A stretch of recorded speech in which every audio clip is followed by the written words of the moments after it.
Manometría por Jorge Posada y Mariana Cano. Accesorios en tuberías. Los codos son un accesorio que se instala entre las longitudes de un tubo para permitir un cambio de dirección. Los codos existentes hoy en día son de 45, 60, 90 y 180 grados. Para determinar cómo el cambio de dirección en los codos afecta la presión y la velocidad del fluido, tendremos las ecuaciones de tubos. La ecuación de continuidad que relaciona el área y la velocidad en dos secciones transversales del tubo. Entonces, el área 1 por la velocidad 1 será igual al área 2 por la velocidad 2. Entonces, a mayor área, menor velocidad y por consiguiente habrá un aumento de presión. Esto explica por qué en el laboratorio se observaron diferencias de presión en los codos. Al haber una mayor velocidad en la salida del codo que en la entrada, había una mayor presión en la entrada del codo que en la salida.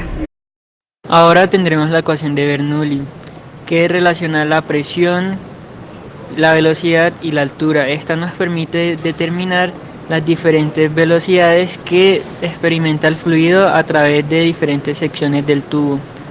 La energía perdida en tuberías se da por la ecuación de energía perdida es igual a K por el cuadrado de la velocidad sobre 2 veces la gravedad, donde K es el factor de pérdida de cada accesorio. Entonces, K es proporcional a la pérdida de la energía, es decir, a mayor K, mayor va a ser la pérdida de la energía en ese sector de la tubería, gracias al accesorio. Para un flujo laminar y una velocidad igual, en un codo de 90 grados se pierde mayor energía que en un codo de 45 grados.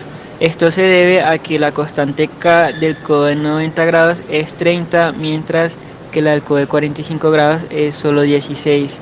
Y esto determina la pérdida de energía en el codo. También es importante mencionar que los manómetros son un instrumento de medida de la presión en fluidos, líquidos y gases en circuitos cerrados. Estos miden la diferencia entre la presión real o absoluta y la presión atmosférica, llamándose a este valor presión manométrica. Sus unidades están en pascales y en PSI. El primer tipo de manómetro es el de 2 ramas abiertas. Este tiene un tubo de vidrio doblado en U que contiene un líquido apropiado, ya sea mercurio, agua o aceite.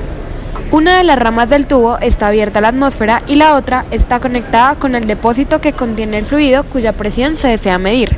El fluido del recipiente penetra en el tubo, generando un empuje al líquido contenido en este tubo.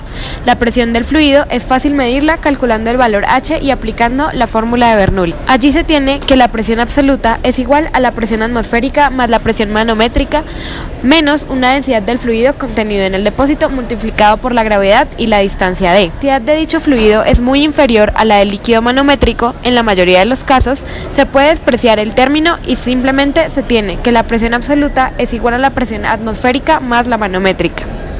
Cabe recalcar que esta es proporcional a la diferencia de alturas que alcanza el líquido manométrico en las dos ramas.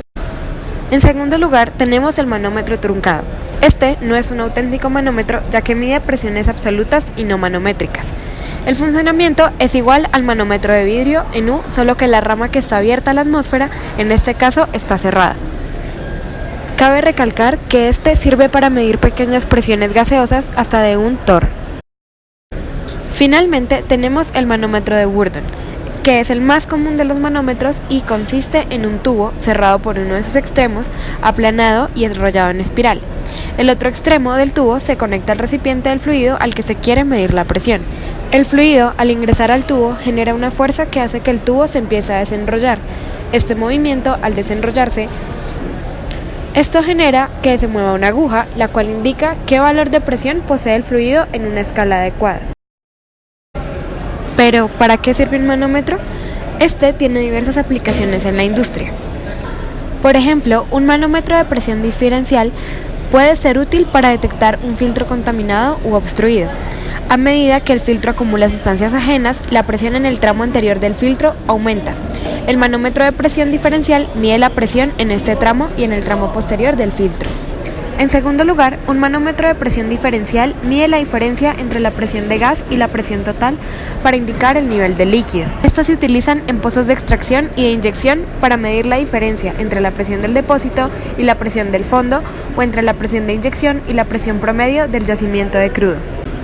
Finalmente, los manómetros diferenciales también se utilizan para medir el caudal de un líquido dentro de un tubo. Con una placa de orificio, un tubo Venturi o una tobera, se reduce el diámetro interior de un tubo y el instrumento de presión diferencial mide la presión en el tramo anterior y posterior.